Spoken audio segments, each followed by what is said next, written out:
Right, welcome back to another video.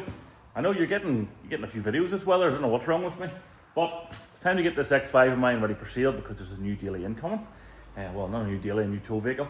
I've had this thing now for 2 or 3 years and I was fancy to change, so it's time to get this thing prepared for MOT and get her up the road. Now, there's been a suspension fault that's been plaguing me for the last year and a bit.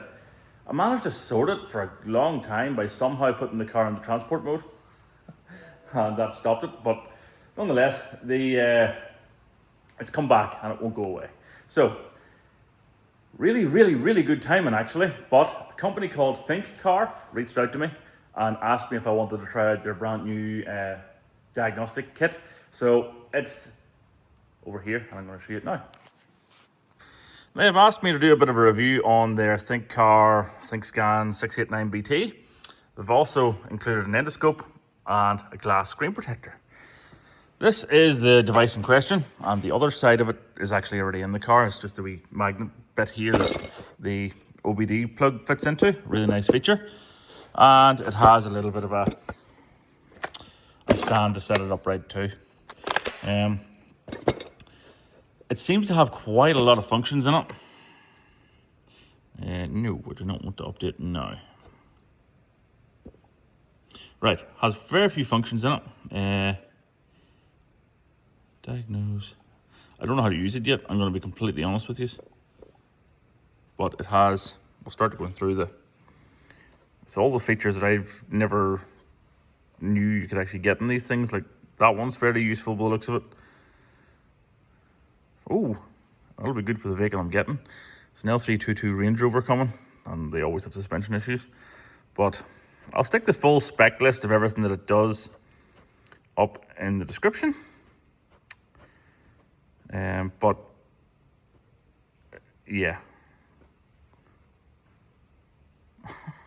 So you can even adjust your wipers. My word. Yeah, there's a fair bit of stuff in this. It only has to be deactivate transport mode. Same as the other X-Tool one that I have. But yeah, there's a fair bit of stuff in here. What I'm interested in right now is the diagnosis. So we're going to go auto search.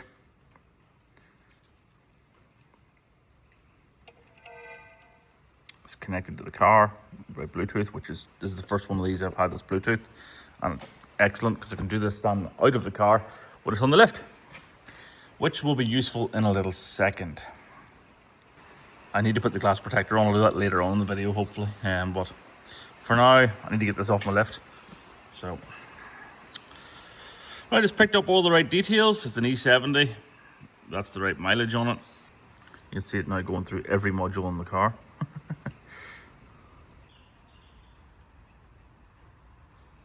Right.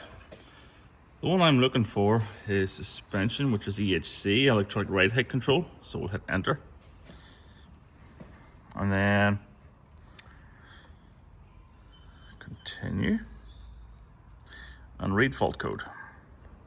So that's the sensor fault that I've been getting for a good while now, and I'm interested in the live data. I'm going to put the car up and see if this moves up and down. Now, I know that the other one, I've already tested this, the other side sits at about 3 mil, 4 mil roughly from where it thinks it should be. And if you stand on the tow bar, it goes up and down perfectly. So it has to be this rear left sensor, but we'll try it now and see. Right, I have it set up on the stand with all that live data looking at me. And I have popped off the ball joint of that, and I'm just going to start moving this up and down. If it's working, you should see that move, but yeah, I'm wiggling that at the moment and nothing is changing. Voltages, heights, millivolts, nothing's changing. So I'm going to say that sensor is duff. I've wiggled all of the wiring right in around here, played with it all, and I can't get it to change supply voltages, change anything. I'm going to unplug the sensor in a minute here and see what that does. Right, well that fought me. That's the parking sensor. The original one, by the looks of it, it's 2008 stamped. So 213,000 miles. It's pretty flipping good. The metal has swollen the plastic, and the heat set insert things that go into the back very dark up in there, but they're currently still in the bracket. So I'm going to have to order a new sensor and somehow get those other ones cut out. So I shall get a sensor ordered up and see what else is wrong with this thing for MOT. Right, so a couple of things wrong with this. The exhaust rubber or the exhaust itself, the bracket has broken on it, so I need to fix that. That sensor you know about, and a wheel bearing at the front. I don't know if you'll be able to see this or not, but be here. Wheel bearing's had it at the front and it needs front brake pads because the wear sensor is gone on this side, and it's telling me that it needs pads on the dash, but they're still okay. But I'll put a set of pads and a wear sensor in it before it goes. Yeah, not too bad overall, considering it's been, what, 18 months or something since it was MOT'd. 12 months, of course, I mean, officer, but yes. Okay, so they very kindly also sent me over a Borescope. So we're going to have a wee look at that and see how it works. I'm assuming this just plugs into the back, which it does. Then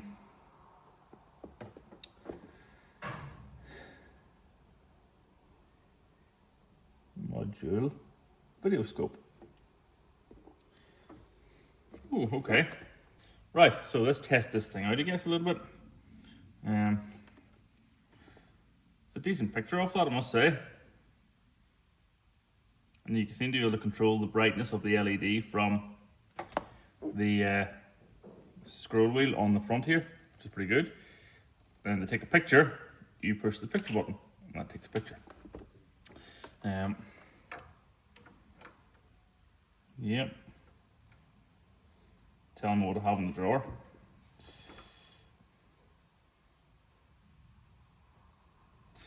The only other thing they've sent me now to have a look at, which I'm going to fit in a second here, is a screen protector.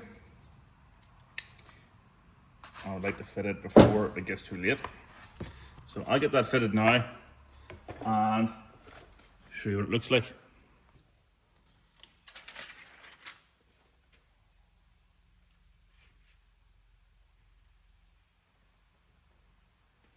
Right, there she is. I don't know how I managed to get 2 bits of dust in there, but I did. But there's your glass tempered screen protector on, which hopefully help keep the thing unbroken while I use it. Right, I have now replaced the rear right sensor in there. The old one was completely seized. Took a while for the other one to come, but I went for a genuine BMW one. I have actually performed the calibration, but I'll take you back through and show you all the things that this thing can do. Right height adjustment.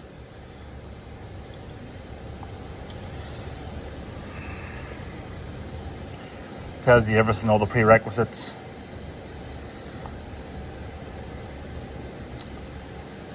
Come on. Oh, it's doing it. I'm just impatient.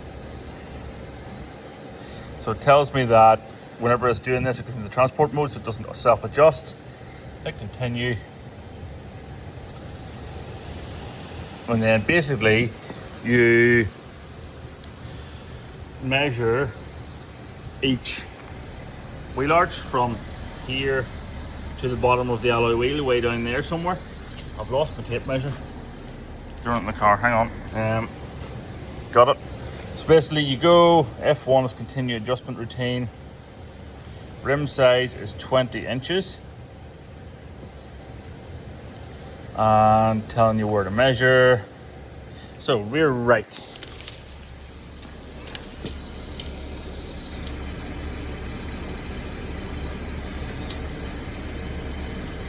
Is, hang on now, in the middle of the rim it said, so it's currently 740 I'm going to go for. So 740, go, rear left. Ignore the state of in here. I'm literally only back from my holidays this morning. Everything was put inside. That is, it's 738.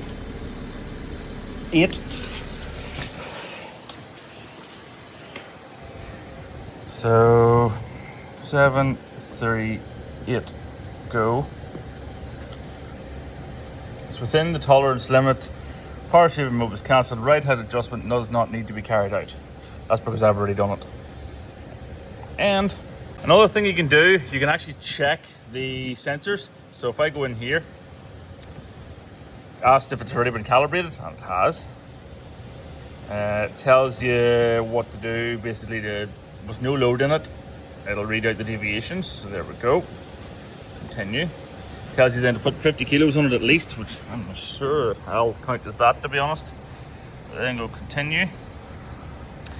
And it dropped.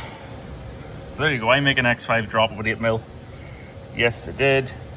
And happy days. They are functional. So to recap, I have used this thing now, I'm going to say 20 or 30 times in different cars in the last few weeks. Unbelievable. Genuinely is excellent. I was even in trying to do injector calibrations and stuff like that on a Mercedes Sprinter van. I've had it on my Capri, trying to diagnose a few bits and pieces up there. I've had it on the Twingo, reading all the stuff to check for an engine transplant. I've had it on this X5. I've had it on a Range Rover quite a lot. Typical, really. The next step is going to be to put it on the wife's Tiguan. So this is my go-to diag tool now. It is genuinely unreal. So I'll put a link in the description of where this came from. I really would appreciate you checking them out because it helps more and more things like this come my way. Help the channel grow. I'm going to leave it there. Thanks for watching. Bye. The only error code on the dash is for the brake pads. Yes.